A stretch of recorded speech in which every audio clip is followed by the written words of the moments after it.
बिस्मिल्लाहिर्रहमानिर्रहीम। शुरू करता हूँ उस पाक परवरदिगार के नाम से जिसके कब्जे में हम सब की जान है। नाज़रीन गिरामी, अस्सलामु अलैकुम। अजीज दोस्तों, आज आपके लिए हजरत खालिद बिन वलीद रजी अल्लाह ताला अन्हो की सीरीज की ये 25वीं वीडियो लेकर हाजिर हूँ। उम्मीद है ये वीडियो आपको बेहद पसंद आएगी। तो चलिए शुरू करते हैं। खालिद आप सल्लल्लाहु अलैहि वसल्लम को बहुत अच्छी तरह से जानता था, लेकिन अब उसने आप सल्लल्लाहु अलैहि वसल्लम को देखा तो उसने महसूस किया कि ये कोई और मोहम्मद सल्लल्लाहु अलैहि वसल्लम है। वो ऐसा मुतासिर हुआ कि उसके जहन से उतर गया कि ये वही मोहम्मद सल्लल्लाहु अलैहि वसल्लम है जिसे वो अपने हाथों कत्ल करने के मंसूबे बनाता रहता था। खालिद नबी करीम सल्लल्लाहु अलैहि वसल्लम को एक सलार की हैसियत से ज्यादा देख रहा था। वो आप सल्लल्लाहु अलैहि वसल्लम की अस्करी अहलियत का कायल हो गया था। सुलह हदीबिया तक मुसलमान रसूल करीम सल्लल्लाहु अलैहि वसल्लम की क़यादत में छोटे बड़े 28 मोर्चे लड़ चुके थे और फतह व नुसरत की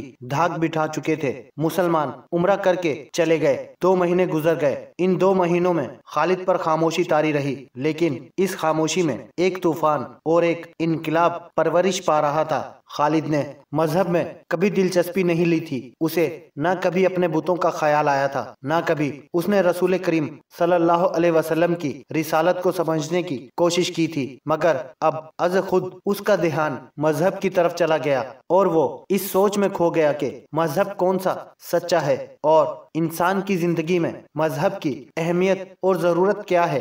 एक रोज खालिद ने अपने साथी सलार अकरमा से, जो उसका भतीजा भी था, कहा, मैंने फैसला कर लिया है। मैं समझ गया हूँ। क्या समझ गए हो? खालिद अकरमा ने पूछा। मोहम्मद सल्लल्लाहु अलैहि वसल्लम जादूगर नहीं, खालिद ने कहा, और मोहम्मद सल्लल्लाहु अलैहि वसल्लम शायर भी नहीं। मैंने मोहम्मद सल्लल्लाहु अलैहि वसल्लम को अपना दुश्मन समझना छोड़ दिया है और मैंने मोहम्मद सल्लल्लाहु अलैहि वसल्लम को खुदा का रसूल तस्लीम कर लिया है। हब्बल और अज़ा की कसम, तुम मजाक कर रहे हो, अकरमा ने कहा। कोई नहीं मानेगा कि वलीद का बेटा अपना मजहब छोड़ रहा है। वलीद का बेटा अपना मजहब छोड़ चुका है, खालिद ने कहा। क्या तुम भूल गए हो कि मोहम्मद सल्लल्लाहु अलैहि वसल्लम हमारे कितने आदमियों को कत्ल कर चुका है? अकरमा ने कहा। तुम उनके मजहब को कबूल कर रहे हो जिनके खून के हम प्यासे हैं। मैंने फैसला कर लिया है अकरमा, खालिद ने 2 टोक लहजे में कहा। मैंने सोच समझकर फैसला किया है। उसी शाम अबू सुफियान ने खालिद को अपने यहाँ बुलाया। अकरमा भी वहाँ मौजूद था। क्या तुम भी मोहम्मद सल्लल्लाहु अलैहि वसल्लम की बातों में आ गए हो? अबू सुफियान ने उससे पूछा। तुमने ठीक सुना है अबू सुफियान, खालिद ने कहा।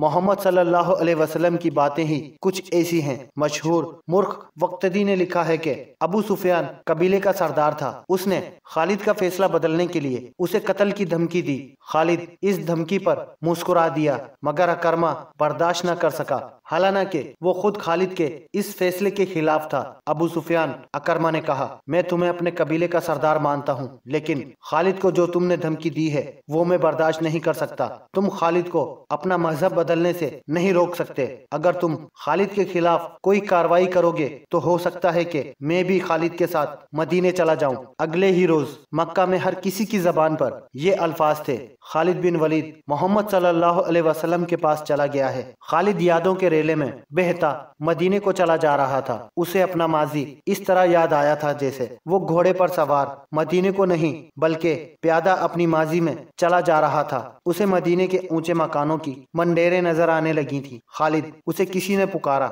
लेकिन उसे गुजरे हुए वक्त की आवाज समझकर उसने नजरअंदाज कर दिया। उसे घोड़ों के टाप सुनाई दिए। तब उसने देखा उसे 2 घोड़े अपनी तरफ आते दिखाई दिए। वो रुक गया। घोड़े उसके करीब आकर रुक गए। एक सवार उसके कबीले के मशहूर जंगजू उमरू बिन अल आस थे और दूसरे उस्मान बिन तलहा।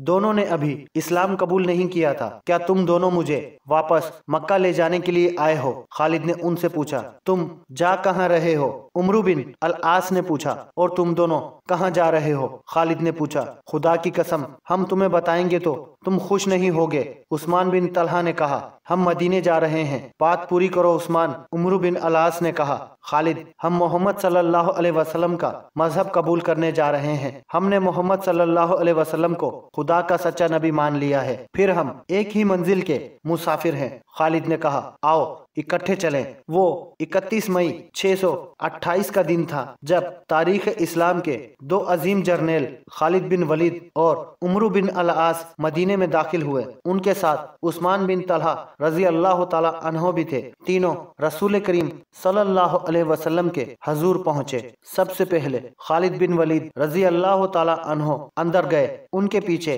उमरू बिन अल आस रजी अल्लाह ताला अन्हो और उस्मान बिन तलहा रजी अल्लाह ताला अन्हो गए। तीनों ने कबूल इस्लाम की ख्वाहिश जाहिर की। रसूल अल्लाह सल्लल्लाहु अलैहि वसल्लम उठ खड़े हुए और तीनों को बारी बारी गले लगा लिया। शहीदों को दिल से उतार दें, जहन से उनका नाम व निशान मिटा दें, उनकी यादों को शराब में डुबो दें। इस जमीन पर जो खुदा ने हमें शहीदों के सदके अता की है, बादशाह बनकर गर्दन अकड़ा लें और कहें कि मैं हूँ इस जमीन का शहंशाह। शहीदों के नाम पर मट्टी डाल दें। किसी शहीद की कहीं कब्र नजर आए तो उसे जमीन से मिला दें। मगर जिंदगी के हर मोड़ और हर दोराहे पर आपको शहीद खड़े नजर आएंगे। आपके जहन के किसी गोशे से शहीद उठेंगे और शहंशाहियत का नशा उतार देंगे। जिसने तख्त व ताज के नशे में शहीदों से बेवफाई की, वो शाह से गदा और जलील व ख्वार हुआ, क्योंकि उसने कुरान के उस फरमान की हुक्म अदूली की कि शहीद जिंदा हैं, उन्हें मुर्दा मत कहो। अरब के मुल्क अर्दान में गुमनाम सा एक मुकाम है जिसका नाम मोता है। उसके करीब से गुजर जाने वालों को भी शायद पता ना चलता होगा कि वहाँ एक बस्ती है। उसकी हैसियत छोटे से एक गांव से बढ़कर और कुछ नहीं, लेकिन शहीदों ने अर्दान के बादशाह को अपनी मौजूदगी का और अपनी जिंदगी का जो उन्हें अल्लाह ताला ने अता की है एहसास दिला दिया है। वो जिस मोर्चे में शहीद हुए थे वो 13.5 सदियां पहले इस मुकाम पर लड़ा गया था। फिर ये मुकाम गुजरते जमाने की औरती रेत में दबता चला गया। कुछ अरसे से मुता के रहने वाले एक अजीब सूरत हाल से दो चार होने लगे। आज भी वहाँ चले जाएं और वहाँ रहने वालों से पूछें तो वो बताएंगे कि इनमें से कोई ना कोई आदमी रात को ख्वाब में देखता है कि 13.5 सदियां पहले के मुजाहिदीन इस्लाम चल फिर रहे हैं। कुफार का एक लश्कर आता है और मुजाहिदीन उसके मुकाबले में जम जाते हैं। उनकी तादाद थोड़ी है और लश्कर कुफार मानिदे सैलाब है। मोर का बड़ा खून रेज है। ये ख्वाब एक दो आदमियों ने नहीं, वहाँ के बहुत से आदमियों ने देखा है और किसी न किसी को ये ख्वाब अभी तक नजर आता है। ये लोग पढ़े लिखे नहीं, उन्हें मालूम नहीं था कि 13.5 सदियां पहले यह हक व बातिल का मोर्चा लड़ा गया था। मगर उनके ख्वाबों में शहीद आने लगे। ये खबर उर्दान के ऐवानों तक पहुंची। तब याद आया कि ये वो मोता है जहां मुसलमानों और ईसाइयों की एक लड़ाई हुई थी। ये ईसाई अरब के बाशिंदे थे। शहीदों ने अपने जिंदा होने का एहसास दिलाया कि उर्दान की हुकूमत ने जंगे मोता और उस जंग के शहीदों की यादगार के तौर पर एक निहायत खूबसूरत मस्जिद तामीर करने का हुक्म जारी कर दिए। मस्जिद की तामीर 1868 में शुरू हुई थी। उस जंग में 3 सिपा सालार जैद बिन हारसा रजी अल्लाह ताला अन्हो, जाफर बिन अबी तालिब रजी अल्लाह ताला अन्हो और अब्दुल्ला बिन रुआहा रजी अल्लाह ताला अन्हो यके बाद दीगरे शहीद हो गए थे। इन तीनों की कब्रें मोता से करीबन 2 मील दूर हैं, जो अभी तक महफूज हैं। मदीने में आकर खालिद बिन वलीद रजी अल्लाह ताला अन्हो ने इस्लाम कबूल किया तो उनकी जात में अजीम इनकलाब आ गया। 3 महीने गुजर गए थे। हजरत खालिद बिन वलीद रजी अल्लाह ताला अन्हो ज्यादातर वक्त रसूल करीम सल्लल्लाहु अलैहि वसल्लम के हजूर बैठे फैज हासिल करते रहते, मगर उन्हें अभी अस्करी जोहर दिखाने का मौका नहीं मिला था। वो फने हर्ब व ज़र्ब के माहिर जंगजू थे। उनका हस्ब व नसब भी आम अरबों से ऊंचा था, लेकिन उन्होंने ऐसा दावा न किया कि उन्हें सालार का रुतबा मिलना चाहिए। उन्होंने अपने आप को सिपाही समझा और इसी हैसियत में खुश रहे। आज के शाम और उर्दान के इलाके में उस जमाने में कबीला गस्सान आबाद था, जो उस इलाके में दूर तक फैला हुआ था। ये कबीला ताकत के लिहाज से जबरदस्त माना जाता था, क्योंकि जंगजू होने के अलावा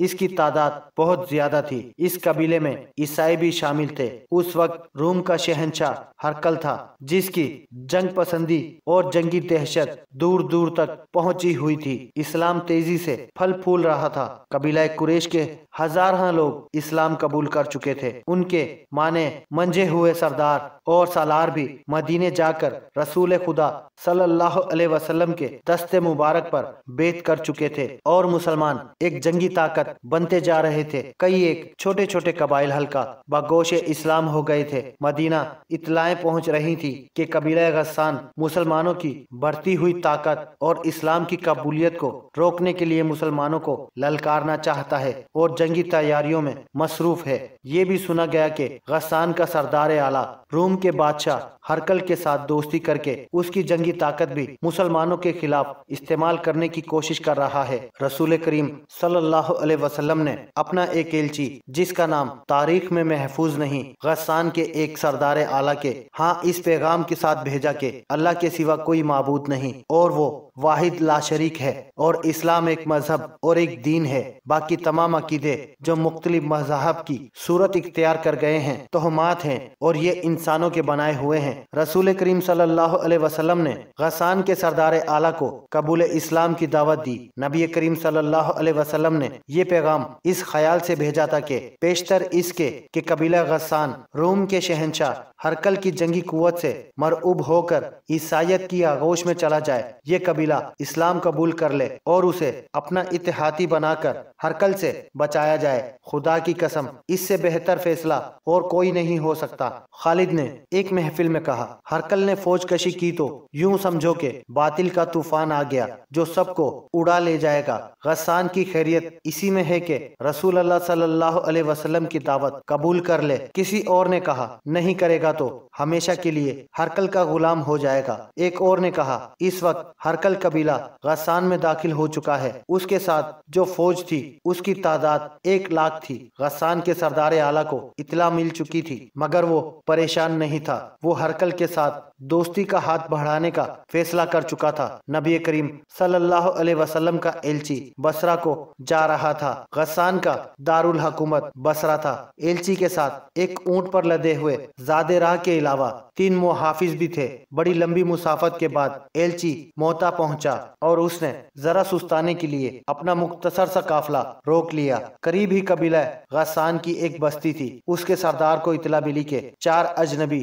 بستی کے قریب پڑاؤ کیے ہوئے ہیں۔ سردار نے، جس کا نام شرجیل بن عمرو تھا، مدینے کے ایلچی کو اپنے ہاں بلایا اور پوچھا کہ وہ کون ہے اور کہاں جا رہا ہے۔ ناظرین گرامی، آج کی یہ ویڈیو بس یہیں تک۔ امید ہے یہ ویڈیو آپ کو بہت پسند آئی ہوگی۔ ویڈیو پسند آنے کی صورت میں ویڈیو کو لائک اور شیئر ضرور کیجیے گا اور کمنٹس باکس میں اپنی رائے کا اظہار بھی ضرور کیجیے گا۔ اسی کے ساتھ آپ کا دوست رانا خالد آپ سے اجازت چاہتا ہے۔ پھر ملیں گے کسی نئی کہانی کے ساتھ، تب تک کے لیے اللہ ہم سب کا حامی و ناصر۔ اللہ حافظ۔ السلام علیکم۔